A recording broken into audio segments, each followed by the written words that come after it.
All right, all right, guys. Just want to do a little short video on something I've been hearing the past couple days. We know the draft is coming up June 22nd.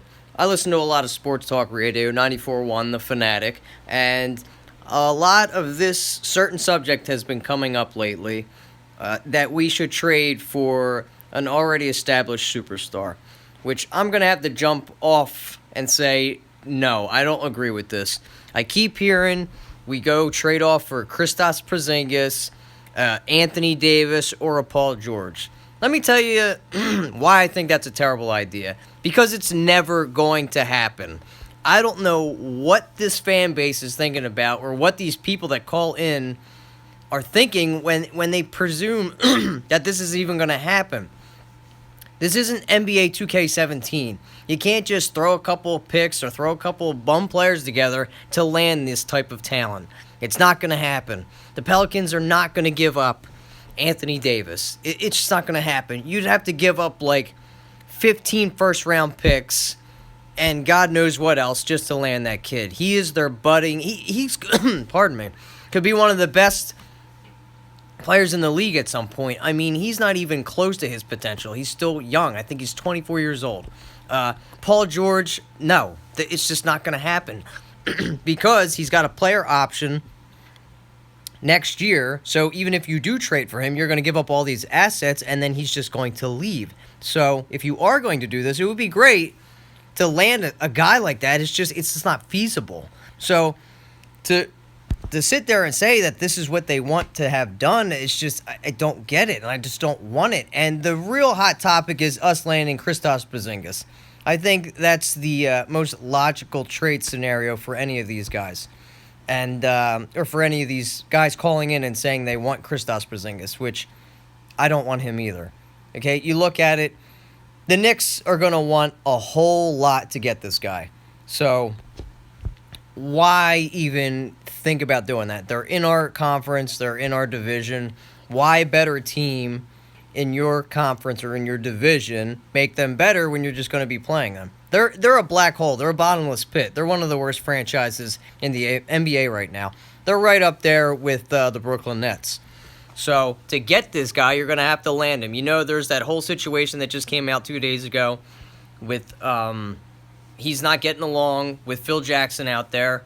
I don't know what. I know him and his representation met with Phil Jackson and ownership, and it didn't go over very well.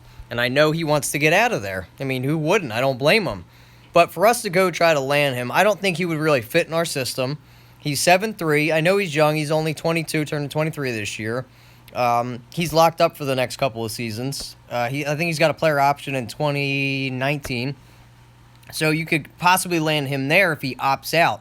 So just wait. If you really want to make a move for this guy, you just wait. I just don't think he would fit well with Embiid. He's 7'3". He's already had some injury problems, so that's kind of scares me. I don't really like taking guys that are that tall. They usually have injury problems, and it's with his legs already, and he's only 22. Yeah, he could be a budding superstar because he can shoot. He's a stretch four. I think essentially that's what you have to put with Embiid. We've talked about that before. So it would be a nice fit with his shooting. It's just, is he going to stay healthy? We know we already have that issue with Joel Embiid. So why even factor in another guy like that that's going to demand max money and a guy that potentially could be hurt all the time because he's 7'3"?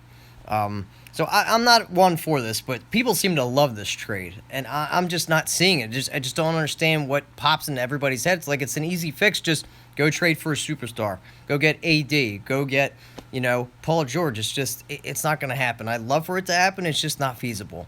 This just isn't a video game, so it's not that easy. Everybody wants to put on their GM hat and just make up these crazy trade scenarios. So that's why I like to listen for 94.1, 97.5 to get everybody's feedback and take, and everybody was on board for the Kristaps Porzingis. What do you guys think? Would you do that trade? Be it as it may, like I said, they're in our conference and in our division. Do you really want to make a team better that you're going to be facing a lot and that's in your division? Especially since it's New York. That just right off the bat for me is just a hell no. I don't care who they have. I don't want to make them better. I hate New York. The hell with them. Absolutely not. So that's that.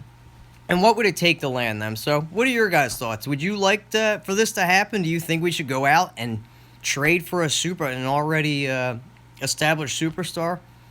I know a lot of people like this, but I just don't think we have what it takes to get it done. If they were asking for 4 first-round picks a couple years ago to land Paul George, Atlanta was, what do you think it's going to take now? Because you know they're going to have to jump on it now because they're going to lose him. So they're going to have to act now to just try to relinquish and get what they can out of him so he just doesn't walk out and they end up with nothing.